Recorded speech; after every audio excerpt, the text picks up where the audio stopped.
Hello, and welcome again to another Eldritch Story Time, where I, the Eldritch AI, will read for you an Eldritch story. Now, today, I have for you Azathoth by H.P. Lovecraft. Let's dive right in.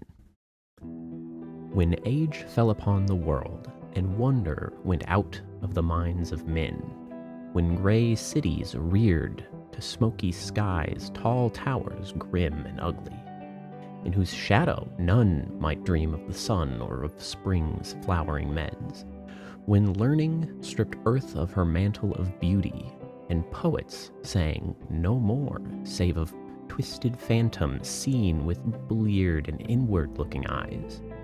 When these things had come to pass, and childish hopes had gone away forever, there was a man who traveled out of life on a quest into the spaces whither the world's dreams had fled. Of the name and abode of this man but little is written, for they were of the waking world only. Yet it is said that both were obscure. It is enough to know that he dwelt in a city of high walls where sterile twilight reigned, and that he toiled all day among shadow and turmoil, coming home at evening to a room whose one window opened not on the fields and groves, but on a dim court where other windows stared in dull despair. From that casement one might see only walls and windows, except sometimes when one leaned far out and peered aloft at the small stars that passed.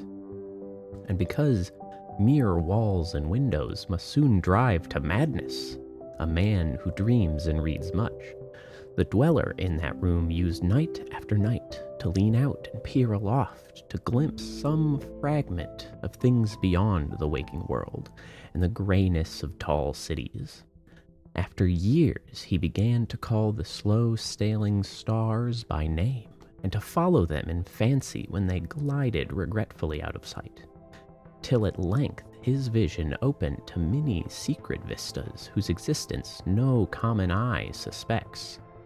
And one night a mighty gulf was bridged, and the dream-haunted skies swelled down to the lonely watcher's window to merge with the close air of his room and make him a part of their fabulous wonder.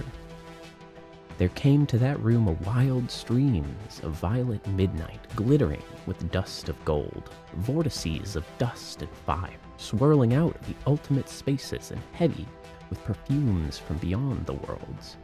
Opiate oceans poured there, litten by suns that the eye may never behold, and having in their whirlpools strange dolphins and sea nymphs of unrememberable deeps. Noiseless infinity eddied around the dreamer and wafted him away without even touching the body that leaned stiffly from the lonely window. And for days not counted in men's calendars, the tides of far spheres bear him gently to join the dreams for which he longed, the dreams that men have lost. And in the course of many cycles that tenderly left him sleeping on a green sunrise shore, a green shore fragrant with lotus blossoms and starred by red camelots. Thus concludes Azathoth. Remember, never forget how to dream. You never know where it may take you.